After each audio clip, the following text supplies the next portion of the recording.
Assalamualaikum warahmatullahi wabarakatuh. Selamat pagi. Selamat jumpa lagi dengan saya Pak Faisal di mata pelajaran Teknik Pemesinan CNC. Kali ini untuk video kali ini kita akan melanjutkan pelajaran mematangkan pelajaran kemarin tentang memprogram secara manual. Nah, kalau kemarin kita membuat contohnya membuat bentuk seperti ini. Nah, di sini ada lurus terus bertingkat, tirus gitu saja selesai. Nah, kita kali ini akan membuat bentuk seperti ini, hampir mirip. Nah, bedanya hanya ada sedikit perbedaan, di mana di sini ada lengkungan, cekung, nah lengkungan cembung, terus ini tirus. Nah, bentuk seperti itu dan sudah saya munculkan ukurannya. Bentuk seperti ini diameter 8, ini R-nya radiusnya 4, ini diameternya 15 dan seterusnya. Nah, sama seperti kemarin, tiap titik-titik pemberhentian pahatnya saya butuh untuk saya tandai agar pemrogramannya lebih mudah. Nah, bedanya kalau saya tandai seperti ini. Nah, ini yang ada angka ini, huruf ini A, B, C, D, E, F, G, H, jadi ada sekian titik. Cuman bedanya saya taruh di sini titik A-nya. Kemarin kan di sini, di tengah-tengah. Sekarang di sini. Cuma nanti bedanya saya ada titik start. Pahatnya saya taruh di sini melebihi dari diameter bahan. Karena gambarnya mintanya 25 mili. Logikanya kalau kita di mesin pasti bahannya melebihi. Nah, itu saya buat 27 mili saja nanti. Nah, untuk memprogram seperti ini, titik-titik pemberhentiannya pahat dan berhentinya pahat itu di titik di mana pahat akan berbelok gerakannya. Nah, seperti itu. Nah, ini titik A ke B, dia berhenti di sini. Karena apa berhenti di sini? Karena dia akan belok. Nah, gerakannya dari lurus bergerak belok bergerak melengkung. Nah, dari melengkung bergerak lurus. Nah, berbelok-beloknya itu yang kita buat titiknya. Nah, bagaimana cara memprogramnya di sini? Nah, nanti programnya akan saya ketik di sini.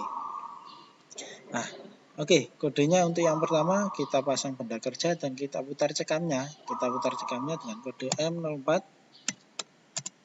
Kemudian spindle-nya pakai S-nya 1000 RPM-nya. Nah, kemudian kita pakai pisau yang nomor 1, itu 0101 2 kali. Ini videonya saya percepat biar lebih menghemat kuota. Nanti kalau kurang jelas bisa sampean pause. Nah, kemudian pahatnya saya taruh di sini karena bahannya lebih besar, maka saya tulis G00 X melebihi diameter yang kita inginkan. Ini X-nya ini menyesuaikan diameter bahan yang kita pakai. Misalkan bahan yang kita pakai 27, ya kita tulis X 27. Kemudian Z-nya selalu plus karena berada di depan permukaan sini. Z2. Nah, ini saya kasih keterangan dalam tanda kurung titik awal. Nah, nanti kalau di mesinnya yang dalam tanda kurung ini tidak dipakai. Nah, kemudian kita gerakkan ke titik A, ke titik A sini.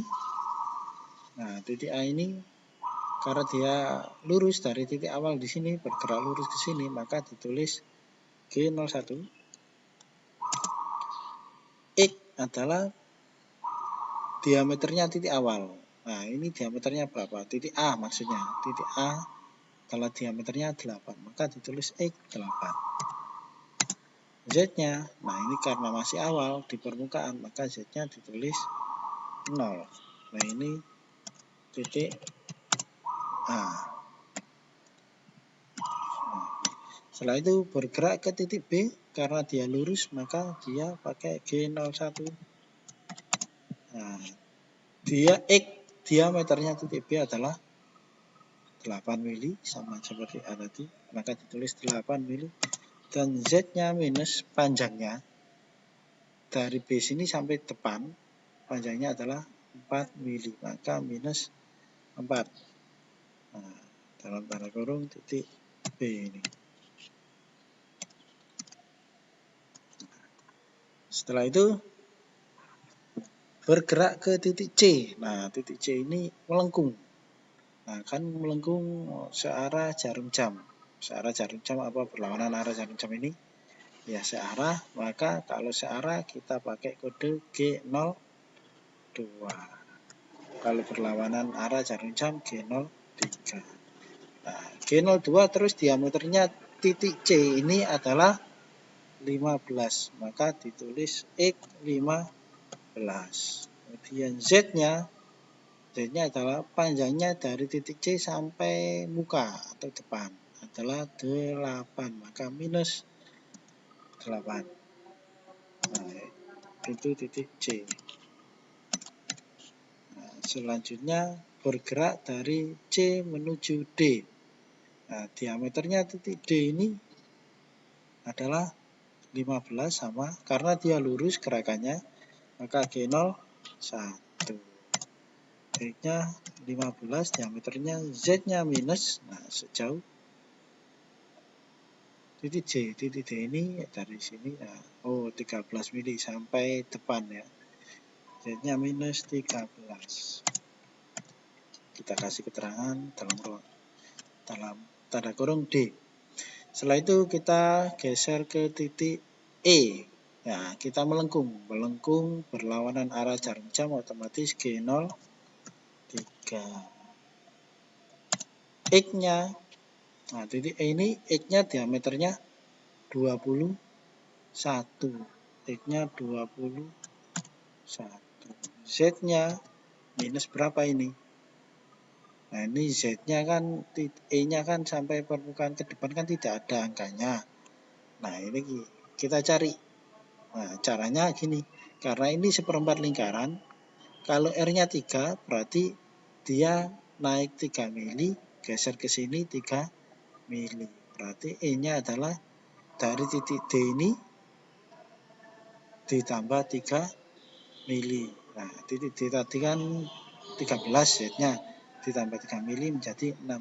Z-nya minus 16. Itu karena dia seperempat lingkaran. Sorry. Ini titik E.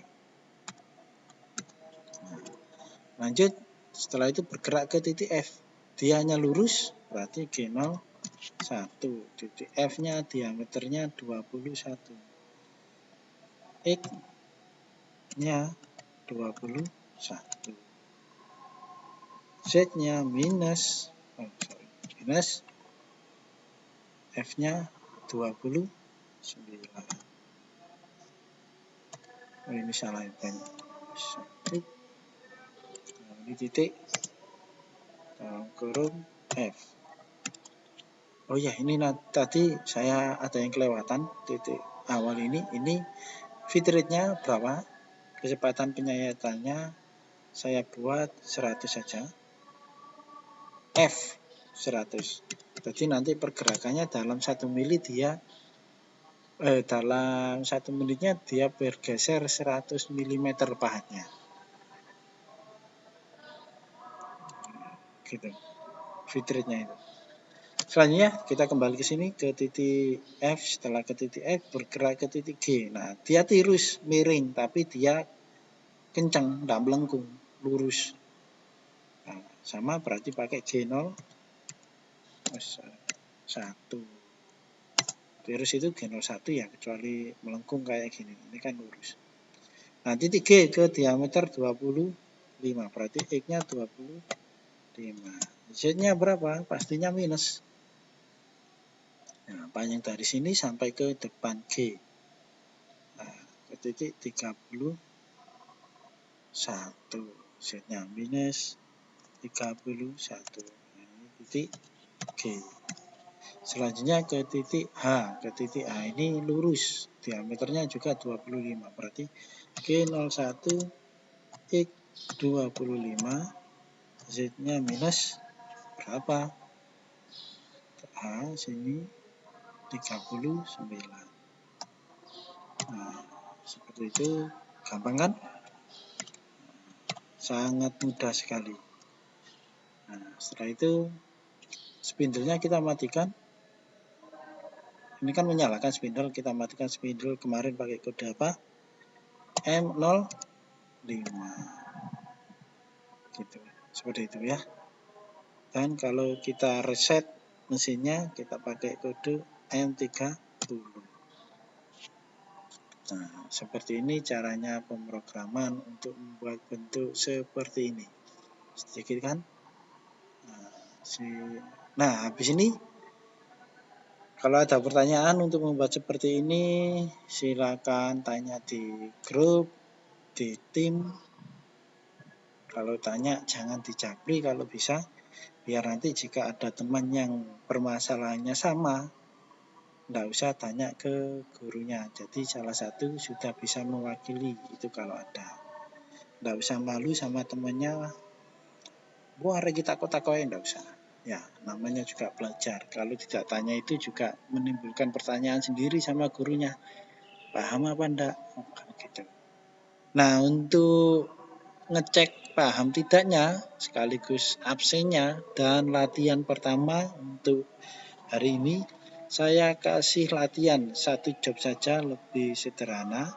Nanti akan saya kirim di tim, di filenya itu ada gambar. Coba sampean kerjakan bentuknya seperti ini. Nah, gambar selanjutnya untuk sampean coba adalah, nah ini kan yang tadi, nah, gambar ini. Nah, ini silakan dicoba bagaimana cara membuat seperti ini. Perbedaannya adalah ini langsung melengkung dari sini. Nah, kalau yang tadi kan, nah, di sini ini sudah rata, jadi kita tidak mampir di sini dulu. Tapi kalau ini bagaimana?